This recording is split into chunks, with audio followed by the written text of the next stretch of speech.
warahmatullahi wabarakatuh. Alhamdulillahi rabbil alamin, thumma salatu wassalamu ala rasulillah Muhammad ibn Abdullah wa ala alihi wa sahbihi wa ba'd.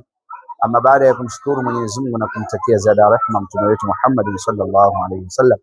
Naam, ndugu zangu katika imani, ningependa kuwakaribisha katika masomo ya dini ya Kiislamu ambayo yatakuwa yanarushwa live kupitia kwa Ngaya TV, ambayo masomo hayo tutakuwa tunaanza na somo la fiqhi, kwa maana fiqhi ni elimu ya kimazingira, lakini pia tutakuwa na sira. Sira maana yake ni mwenendo wa Mtume Muhammad sallallahu alaihi wasallam, lakini pia tutakuwa na hadithi.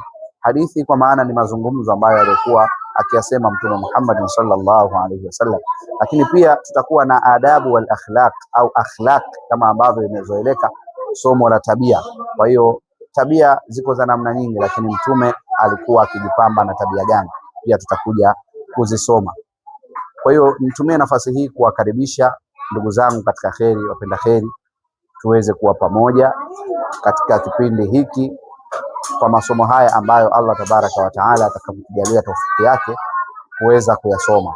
Kwa hiyo weza kuwa unajua ama haujui. Kama utakuwa unajua, basi tunapata kukumbushana, lakini kama utakuwa haufahamu, basi itakuwa ni sababu ya kupeana ilmu walau kwa uchache.